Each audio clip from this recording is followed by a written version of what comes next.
got people in the chat here asking about this kid Aiden and a few other, the younger like Twitch streamers and this, like you've had a lot of interactions with these guys since you blew up on the internet. It seems like that's the main demo. Like I think my demographic is a little bit older than you, probably because I'm like 15 years older than you. But like a lot of these kids with Twitch streams and YouTube channels with like fairly large audiences, you've connected with. What are they missing in life? Like, what is it that they're doing? Everything, bro. Hmm? Everything. The new generation, Richard, is fucked, bro. It's incredible. Let me ask you a question. Before the internet, did you ever know a 20-year-old self-made millionaire? No. These kids aren't supposed to have this much money. They're dumbasses. They're children. Before the internet, the idea that you could become a self-made millionaire at 21 was absolutely impossible. No one would even take you seriously in a business meeting. It couldn't be done. But now it can be done. So you're giving all these kids money and clout and attention. What do you think they're doing with it? Dumb shit. Gambling, drugs, buying girls presents, hanging around with hoes, stupid shit. They're literally lost. Their souls are lost. Their hearts and minds are lost. They don't have any experience. What did we say earlier that money amplifies? We're amplifying children. Mm-hmm. What do you think they're going to do with it? Children shit. They're fucking clowns, all of them. Every single person I've ever spoken to on Twitch, without exception, is a fucking clown. None of them are serious people. They don't take themselves seriously. They don't take their income seriously. They're not even smart enough to sit and go, I'm making all this money at 21. Let me really buckle down for a few years and set myself up for life. No, they're too busy fucking, oops, I'm late. Oops, I was drunk yesterday. Cancel stream. Oops. They are children. Total dummies. All of them. Have you seen any of them adopt any of the advice or any of the teachings that you've provided? I have faith in Aiden. He's the only one I have some faith left in. Mm-hmm. So I'm trying hard with Aiden to show him that if I was his age with his kind of money, I would be so far ahead than I already am. Like I couldn't even afford to fucking eat. The guy should at least be in shape. Get a personal trainer and get a dietitian. You have all the money in the world. Why are you out of shape? It's ridiculous. I'm trying to instill something in him because if I can make him transform his life because of his popularity, it will genuinely inspire millions of children. So I am trying, and I am trying with a philanthropic goal, with a good heart. I have some faith in Aiden, but the rest of them are completely lost. They're popular. So you might have to correct me here because I don't watch their shit, but they're popular because they Twitch stream themselves playing like Fortnite, or they're just shit talking each other online. Is that where they got their popularity from?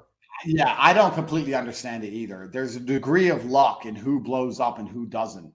And obviously sometimes there's some luck involved, or I don't know, sometimes some big event happens to one of them and he kind of blows up.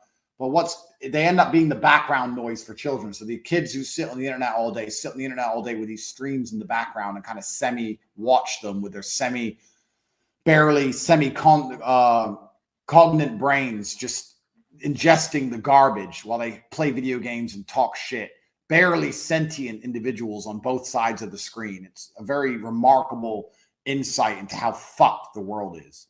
It's truly, everyone on Twitch is a loser. Everyone on Twitch is a loser. And there's full-grown men on there as well, and I've spoken to them, and they're losers, all of them. It's really there was some 40 or 50-year-old guy who was the oldest Fortnite player that you had a back and forth dialogue. The guy with the purple hair, I think he was in an airport when you were talking to him.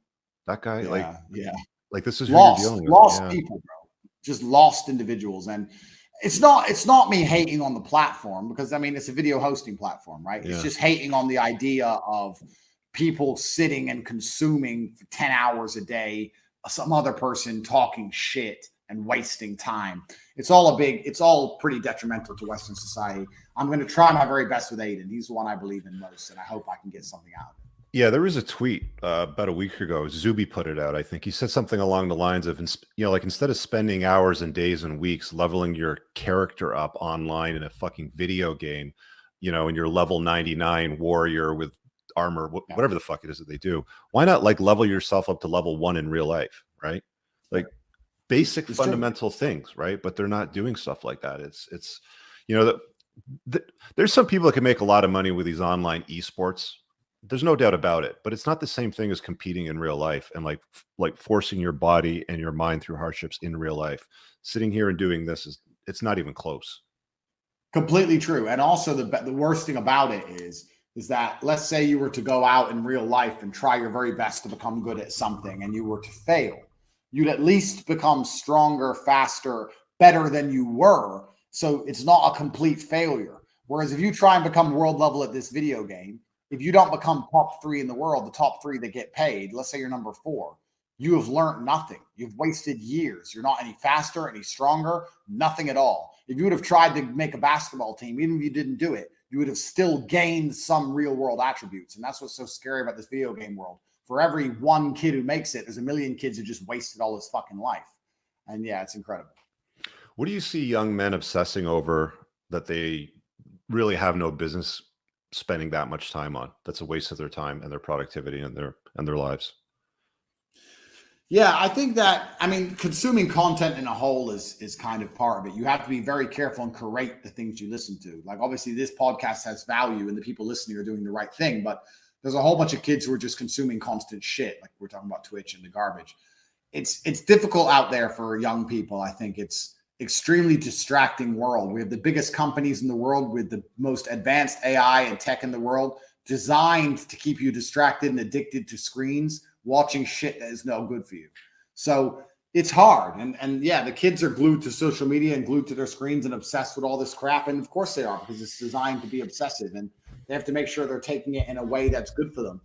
Inside of my school, The Real World, we actually have an entire course on regaining attention and focus, because we noticed that anyone below the age 25 can't focus on anything. If you were to say, here's how you make money, go, they'd try, but after 10 minutes, because it's not flashing colors and dopamine, they can't do it. They can't read anything. They can't focus on anything. They're just addicted to TikTok screens and just new video, new video, new video, new video. So like, people have lost their minds in real time. They've lost their ability to focus on anything.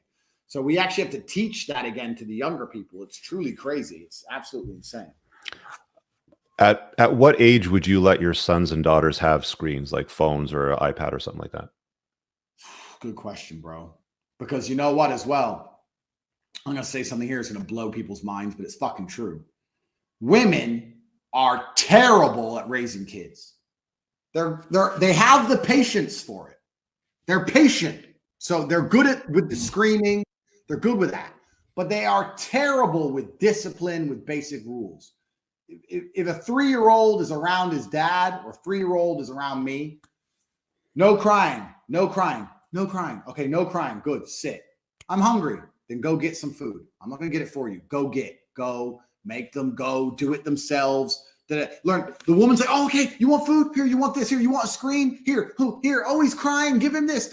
They're just constantly babying. I know it's a baby, but they're babying the child so much. If I had a child, I don't have any. Let me keep the number down to 0 for this one. But if I had a child and they were to say, oh, and they're crying, and the mom said, give him the iPad, I say no. Oh, but he's crying. Let him cry. Guess what happens? He ain't going to die. Let him cry until he realizes that crying doesn't work. It's amazing that children can learn around one parent that crying doesn't work, and around another parent that crying that completely works.